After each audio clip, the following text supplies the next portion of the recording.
Shalom, selamat pagi, salam sehat bagi kita sekalian. Mengawali ibadah kita pada pagi hari ini, marilah kita bersatu di dalam doa.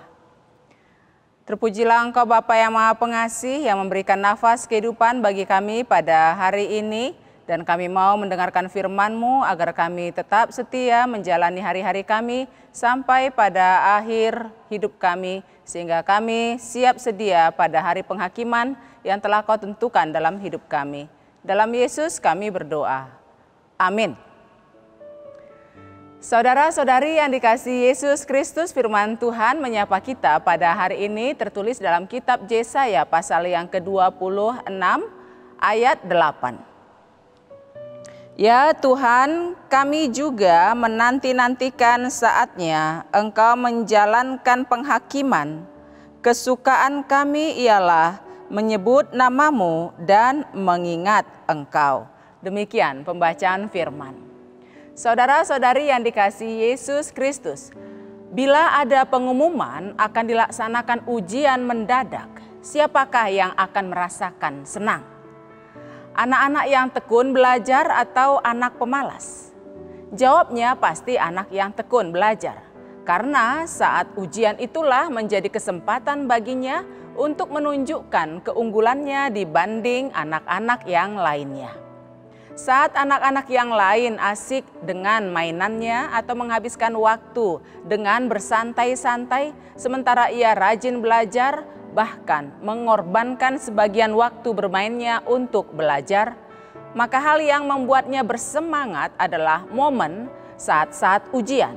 Karena semua yang dikorbankannya selama ini akan terbayar dengan hasil yang membahagiakan.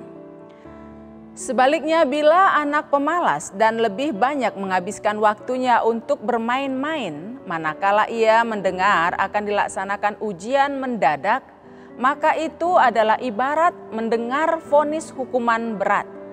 Ia pasti khawatir, bahkan ketakutan karena kelemahannya akan terbuka. Itulah perbedaan orang yang siap sedia dibandingkan orang yang lalai. Reaksi anak pemalas akan ketakutan, sementara reaksi anak rajin akan bergembira, bahkan menanti-nanti penuh harap. Saudara-saudariku sekalian, Kitab Yesaya pada hari ini mengingatkan kita bahwa orang percaya haruslah siap sedia menanti kapan akhir zaman akan datang. Menjadi pendengar dan pelaku firman Tuhan senantiasa adalah bukti bahwa kita siap sedia kapanpun hari penghakiman itu tiba. Yesaya 26 adalah sebuah syair atau nyanyian keselamatan atau kemenangan. Yesaya berkeyakinan bahwa nyanyian ini suatu saat nanti ketika mereka telah kembali di tanah air akan dinyanyikan dengan penuh sukacita lebih daripada apa yang mereka lakukan di tanah pembuangan. Namun demikian, dengan nyanyian kemenangan ini umat tetap memiliki pengharapan pada kuasa Tuhan yang akan membebaskan mereka. Mereka berkeyakinan bahwa mereka masih akan tetap memiliki kota yang kuat, yang dimaksud tentulah kota Yerusalem, kota Sion atau kota Allah yang akan mereka bangun kembali. Mereka akan dipulihkan dan diselamatkan oleh Allah. Dan suatu generasi baru umat Allah akan muncul dan akan hidup dengan setia dan taat kepada Tuhan.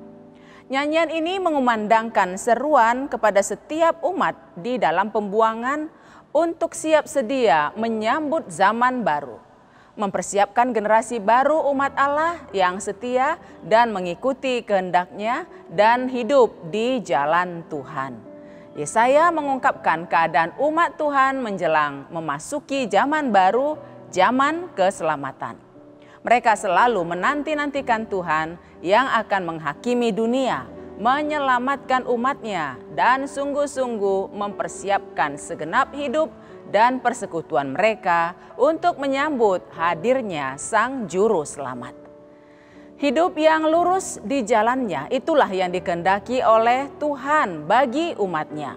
Nats ini mengajak agar kita juga mau belajar dan merefleksikan perjalanan hidup kita sebagai orang percaya di tengah-tengah dunia ini, yaitu bahwa Tuhan menghendaki umat-Nya hidup lurus sesuai dengan kehendak-Nya. Tentunya hal itu tidaklah mudah ketika godaan datang terus dan mungkin bertubi-tubi. Iblis kemudian menggoda pikiran kita. Sebagai contoh, di saat Hawa tergoda dengan ucapan iblis, mulailah Hawa terpengaruh.